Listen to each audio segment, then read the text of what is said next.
bilang ke mereka tuh siap aja kayak persiapan mental gitu, soalnya pressure-nya gede lah gue bilang.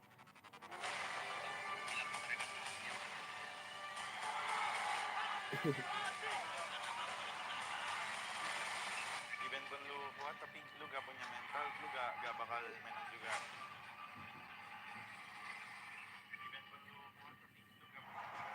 The two teams, the regeneration of both a dynasty. Skylar leading the youngins, and also EVOS actually opted to go for Dreams and Brands once again, so we are very familiar with this lineup. A lot of experience, even in the world stage, waiting out in WCG and also ISF 2022. Cool, man. I mean, earlier we heard that quote. It doesn't matter if we lose, but not against RRQ, man. The rivalry is absolutely real right here. And you can see, I mean, I wish you can, ladies and gentlemen at home, you can see the arena absolutely packed in the seats. And on the side of the seats, the fans are just crowding with the drums, with their own respective costumes, man. You already know what is at stake. It's not just about 1 point in the regular season. It's about that respect, man. It's about sending a message. It's also the right to brag in social media. Yeah, it's gonna be a lot of uproar whether RQ won or EVOS Glory won, let me tell you that. It's chaos here in Indonesia. Absolutely, man. The drums of war sounding now in the pack from both the EVOS fams and the Kingdom. Let's see though what both of these teams are cooking up from coach strategy and also the new coaching staff of the season with Cascade already banning 2 mages here. Parrot, Valentina, and also Hans banned by Cascade. Meanwhile, those strategy don't want to entertain any kind of fast-paced gameplay from RRQ with that Link and chip ban. I wonder if they're gonna let go of the Tushin, man. There's a last ban here for the side of EVOS, and there's a lot of things that they still have to ban out. Even if they do get the Tushin out of the way, they have to deal and contend with the Zask still, potentially here from RRQ. We'll have to see, man. It depends on what coach strategy has in mind right here. Considering they have Dreams and Brands back in the mix, they have more experience in this lineup, so they have a lot more flexible ways to play this game out. Oh, okay, wow. Respecting that Sutsuji Tane, so a lot of options here left on the table for Cascade. Maybe a Roger, maybe a Zask. This is the first time that Juicin has been left open as well, so I mean, they could go for something like that, but they prioritize that. No Roger, no Juicin, no Zask. Interesting. I mean, technically, even if EVOS pick one up, there's no way they go for both Sushin and the Zask, so picking something else, and, you know, I guess RRQ just feels that both of those mages can kind of stand up to each other anyways, so it's fine. They let go of that. They go for the Edith first, a great mix here, a great flex pick, and then go for the EXP to the roam as well. And it's a great playmaking that RRQ potentially want to go aggressively. But EVOS, they go for the Hayabusa, which haven't been seen so far just yet, and the Charisma too. Two very familiar pick from Fluffy and also Hayabusa. You can see the statistics just now. 7 bans so far this season and 0 picks. So this is going to be the debut in season 14. Jushin and also that signature alpha from Sutsujin picking it in front of Annabelle. Interesting, man. What a statement here, and it's a big denial pick technically, but Hayabusa was already locked in. Take a look at Idok here. Second place in SPS Season 1, RRQ Senna. First place MDL ID Season 8, Boss Q. And second place MDL ID Season 9, RRQ Senna. So some experience under his belt, but in the grand scheme of things, if you compare him against the juggernauts like Brands, like Dreams, there's definitely an experience gap, and that is something that I think Coach Keski has or needs to prepare him for, knowing up against these veterans who now pick up the Zask as well. Just as you said, Arashi, 2 mages left wide open, so they didn't want to pick that mage right away from coach strategy. Claude is banned for Skylar. We know how much this man can do damage with that hero. And also Brands as well.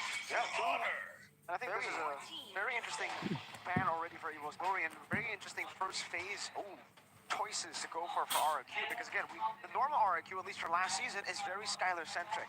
We saw that in the VT, and we've seen it in the games as well. But this time RRQ, for the first time in Season 14, And for the first time in a long time, they actually don't go for Skylar's pick in the first phase.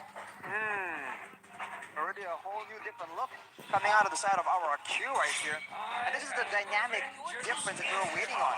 With EVOS banning still away, all the gold laners, they don't have a gold laner themselves, but they can kind of flex the Zazie if they want to, but that is not what Brands is well known for. Might be too much of a reach.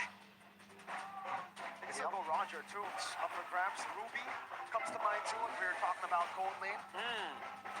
I don't know about Ruby though, against a Jushin and also a Edith and also an Alpha. Might not be the greatest pick out there for EVOS Glory. It's not really known for brands to pick a non-marksman hero in that gold lane. Meanwhile though, RRQ really respect some of the set heroes that Dreams had two bans right away in the second phase. I think we're getting away like all more aggressive heroes because the Sushin can kind of get vulnerable to an all-in because we're in relative close range, right? But for EVOS creates more of the Roger right here, so I think it's definitely already confirmed to be a Roger gold. For RRQ, I think solid front line that can stop members of EVOS from diving in will be beneficial here to set up for the Tushin to allow her to just channel that lantern flare and just start lifting people off the ground. I think Ruby's viable here, is it not? RRQ, For yeah, I RRQ, mean, huh? Edith is so flexible, they can still flex it over to Kyron with no Charizla. I mean, technically with this kind of composition, maybe they want to go for something like an export too. I think that could still work out and they can actually get a very tanky composition. Oh, they go for the carry. So it's Ruby and carry. So technically Ruby is still picked, but Skylar opted to go for a carry. Ooh, a bit risky here considering you have Hayabusa, you have Roger, and a lot of heroes that can pretty much jump on you. But we got a comment from R7 earlier saying that Cascute and NMM, his knowledge or their knowledge is compared to Axial because how expert they are overall in mobile games. Oh man. Wow. The Tigrel is gone, the Minotaur is gone, Carmilla is still there for Dreams. All right. Well, big, massive factor right here is the fighter and the Sushin. That is a very dangerous combo, man, for RRQ. The trio mid, at least, that has been so important, especially if you want to have an assassin jungler. I think they have a bit more of an advantage right here. Zaz, Hayabusa, and Carmilla doesn't really sound as threatening as, let's say, an Edith or Ruby, an Alpha, and the Sushin. You can expect a lot of aggression coming in from the early game. Level 1 and level 2, the Sushin already gets online. Spammable abilities for long durations. But look at the counter, man. 3 purifies for the side of EVOS. Ooh, a lot of graft towards RRQ here.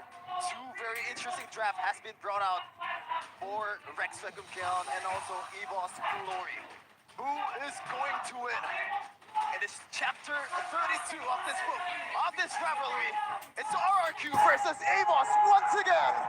We'll see if we will have revenge or repeat from season 13. RRQ Hoshi with a completely different lineup that we've been talking about. Rins, Dyron, and Edok.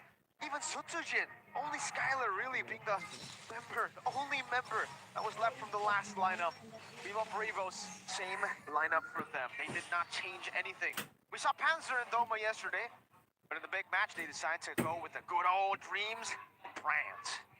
You see that Rins is trying to find some kind of advantage, some kind of knowledge here, going into the jungle of Annabelle, but won't be able to find anything just yet. Dyron rotates in to get that little very early on though, immediately securing it, allowing Sutsujin to go for a different path.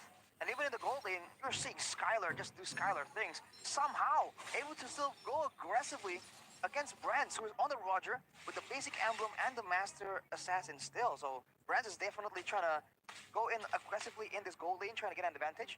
Whereas for Rins, tenacity with the agility. It's all about the crowd control. It's all about sticking to your opponents and still being tanky enough for the built-in sustain. Gonna be dangerous for EVOS, but they're playing this early game relatively well. Seems like that basic common emblem has been the meta here for the gold laners of this day. Even Amon used it on a Moskov, so for all you guys gold laners out there, gonna copy it. Meanwhile, though, Susujin. The Spirit of Alpha together with Edok there, forcing out the Purify from Dreams early. The other side though, perhaps for Dyron on the top side, the wave is pushing in favor of RRQ, so Luffy is just waiting in on it, but Dyron will not bite on that situation. Both teams playing it very, very patient. Yep. Very, very patient. Looking at the spell, Sarashi, 3 purifies. Compared to RRQ that has 4, flicker. You can see the importance of Purify against this kind of CCs. Meanwhile, though, First blood. Sutsujin is able to escape with the Spear of Alpha. Rins still has it. We can utilize it to get out. And there, Earth Shatter into the onward. Dyron level 4, Fluffy not there just yet. Instant rotation from RRQ to secure a neutral objective. the good old utility jungler from Sutsujin wins out against the assassin. Meanwhile, Oh, Dreams in trouble. No Purify this time. Spear of Alpha, I'm offended, and then you get picked up and slammed to the ground by that Juicin. hold on though, that was that talent prediction. None of us predicted EVOS to win. Yeah. Wow. Wow, for once, I'm not really that special. Usually I'm the odd one out, but hey, it's a different season, it's a different time, and this Sushin definitely makes this game feel so different. But look at Sutsujin, man, winning in the clear game as well, and the mid lane is just so strong right now. It's full talking back. Forcing around the dominator said, good stun down. Oh, Rins wow. flickers out still. Sutsujin jumping in, putting some damage back on. Both mid laners here having to recall, but Clocken definitely got the better value trade there. Doesn't have to burn his skill. Annabelle walks forward. I think he did steal the gold crab away. Something that you don't really see very often. Two mid laners duking it out in the mid lane in the early game. And right now, RRQ, it is a lead, 200 gold lead, but it is easily catchable. With this kind of composition, Annabelle still no conversion towards kills just yet, using that Hayabusa in early game. Well, a big benefit right here is the fact that RRQ can get an extra 17 gold every single time Clocken carelessly calls in a nightmarish spawn. For now, though, I think for both teams, it's a very interesting situation right here, because EVOS wants to get going with the Hayabusa, but RRQ, they have the Tsushin that's kind of neutralizing all the aggressive things that EVOS can do on the map for now. Oh, Skylar wanting to really fear this wave there, pops into ultimate. He will be able to Brands. Like a pounce to the front, Skylar gonna be chunked quite low, but Skylar returns the damage back onto Brands. And then he proceeds to recall, both teams setting up for the turtle. That's just Skylar things, not backing up, but look at the top side. Great setup from Dyron, now penalty zone, holding him down, Sutsujin, send it go back, Fluffy. Force the flicker away. Rins was about to pick him up. That is a huge advantage for RRQ. Meanwhile, though, Dreams in trouble. No, Sutsujin, green light to retreat this one. First blood coming down, Annabelle walking forward, shadow kill. Oh, good Dominator's ascent, taking him down. Now the Spear of Alpha, Sutsujin still winning the retreat battle. Annabelle no quad shadow, Rins goes into the Dominator's ascent now. Also, wow, amazing PQ with a Lantern Flare. But Clockun, that damage on Zask is nothing you can ignore. There you go. If you're wondering why Jusin is always banned in MPL Indonesia, that is the reason. A team fight that looked really bad after that Curse of Blood from Dreams turned instantly by the stunts, by the knockups of this hero. One thing that the Sushin lacks is damage output, and you're seeing that kind of favoring the side of EVOS right there. The fact that they're kind of going back and forth, but despite the fact that Rins is left alone, just melting everyone down with that Lantern Flare, it's just not enough damage, at least for now. You're really relying on that tankiness, being annoying, and being more of a crowd control source and a utility tool. The throw aspect of that Lantern Flare actually is quite far. It's a very good setup tool to go for pickoffs and the like. But for now, looking at the items, it's a Thunderbelt finish for Dyron, so it's going to be an aggressive Edith with a lot of damage to throw around. Going to be having a showdown with Annabelle on the top side, though. And RRQ with the rotations, man. So looking at the itemization for Fluffy, already a different approach from the previous loop that uses War Axe and also Queen's Wings, going for that Dominance Eyes for that debuff on healing. Oh, good steal from Sutsujin, and Dyron walks up, punishing Fluffy, who rotated into the mid lane. So now up top, he might actually be able to get a turret. Wow. Wait a minute. That's just way too much pressure from Rins in the mid lane. The fact that EVOS just rotated all the way to the bot side. Not even setting up for a play right there. RRQ with a free turret, and still the setup advantage for the turtle. I'm afraid it does not land from Edok, but at the same time, look at Rins getting kind of low. Might be dangerous if you consider that the turtle fight is coming up in 8 seconds. Yeah, now Tyron and crew, Sutsujin already in the vicinity. 2 levels ahead. Yeah, once again, Annabelle has to play the catch-up. He has to use his quad shadow to be able to get a steal or maybe a kill, but he's already down 2 levels. This is not looking good for EVOS Glory. Good hold on the turtle though by Fluffy here. Now they decide to walk up forward. Edok will be taking that damage. Penalty zone from Fluffy. Good speed of Alpha displacing Fluffy, now caught in the midst of it all, isolated from the team, picked up, Sutsujin takes him down. Annabelle picks up the turtle, Edok gonna be engaged upon by Brands. Crimson Beacon not enough to get himself out of that shadow kill. Annabelle picking up the kill, making it equal in kills, but they get the value off of the neutral objective. Meanwhile, though, Skylar got the turret. Beautiful set by Fluffy. Countered with a Skylar split push. Actually pretty much shoot Sutsujin away from the vicinity and actually winning out on the fight too. So 2 birds with 1 stone for EVOS Glory, but they're still down about, what, 600 gold lead. Gotta be careful, no. He doesn't want to be careful, he wants to be reckless. Walks over to Brands, now pops in a primal rat, and he is able to escape. Just with Skylar and Edok coming his way. Well played, Dyron. Get baited. Dyron with the stand there. The menacing stand down, the staring Brands, daring him to go even further. Now with a momentum shift again, 60 seconds to the next neutral objective. RRQ are definitely looking into the jungle, looking into that mid-lane turret as well.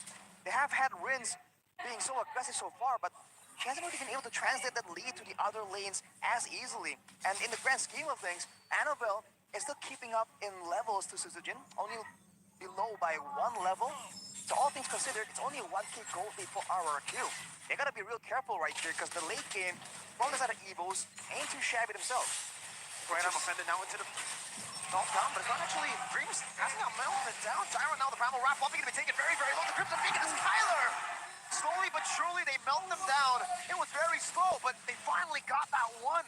It's traded for Dyron though, so it's not that much of value, still equal. Yep, EXP for EXP. An interesting rotation here coming in from Annabelle once again, using that far lane to farm up for himself.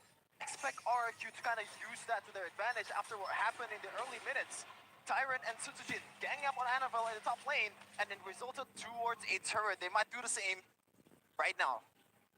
At the bottom wave, it's kind of equal, but I feel like it's slightly favoring EVOS perhaps.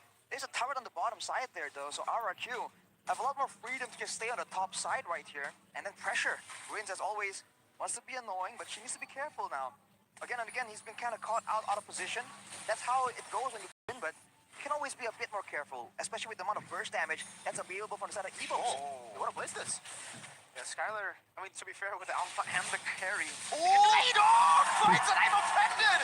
Predominant second, plays out perfectly, Rins now. Got the Crimson Beacon to the back, but will be caught all alone still.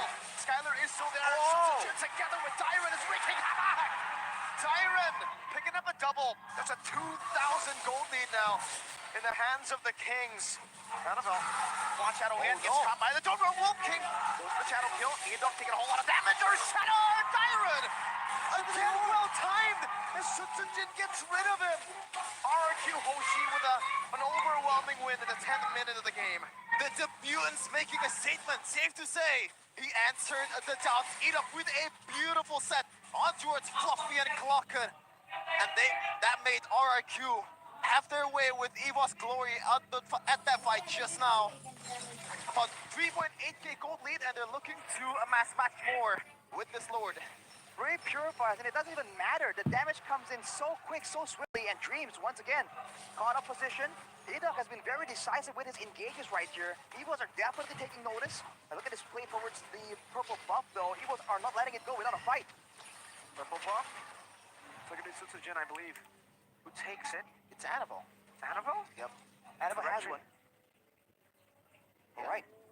He did. It was a great try. Now with the Lord, let's see what RRQ can get, because you can see the potential here for them to really punish any kind of defend attempt is so massive for RRQ, throwing away the Nightmare Respawn and now getting that mid turret, just brute forcing it.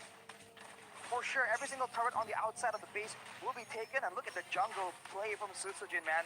The guy is active as heck every single time. The farming speed is something that this guy has every single time we've seen him in the Land of Dawn. A good thing though for EVOS Glory. Oh, actually no. I mean, the mid lane, the passive has been broken down. So that is a huge positive coming in for EVOS. And also the top lane, they fell asleep, didn't really realize. Oh, that minion also 3 of them. Actually, they definitely jinxed me. Wow, no turret Instant passives jinx. Yeah. left. Chevin called it out, and the Caster Curse immediately takes root. Now you know how it feels, man. In the worst way possible. All right. right, for EVOS, what's the idea here? Even Oh, that's a big winner crown. even if they take it to the late game, they don't have a crazy late game damage output source. I mean, Brand is on the Roger that's supposed to be winning in the lane. You're not supposed to really compare and fight against a carry for damage output later on. We've seen Pikachu pull it off though, right? The early game composition in the late game. Look at that play! Edok again and again. This time it's Fluffy. Skylar displaces himself from the curse of blood. Dreams gets brought back by Kyron, who's on a killing spree. The Dominators are sent. Annabelle trying to run away, but he gets brought. Tyron! All the way under the turret, forcing Clockhood and Brand's back. I'm not too sure about that one, buddy. But he did get the job done. Now both of them will be forced back so far away. RRQ really stepping on the gas pedal right now. A bit too hot-blooded there from Tyron, but it is a win nonetheless for Rex Spectrum Chaos. They're looking to get this turret down, and they did. But 8K gold lead, but remember, it was 8K before, and it got turned around with the worst draft to do it. So anything can still happen in this game, especially it's classical derby. He was just really severely lacking in the damage output at this point. You're saying that RRQ, despite the fact that the Ogi Shadow Kill is casted, the Curse of Blood is casted, they don't care. They just move forward, and they know that as long as they get Fluffy, there is no counter engage available.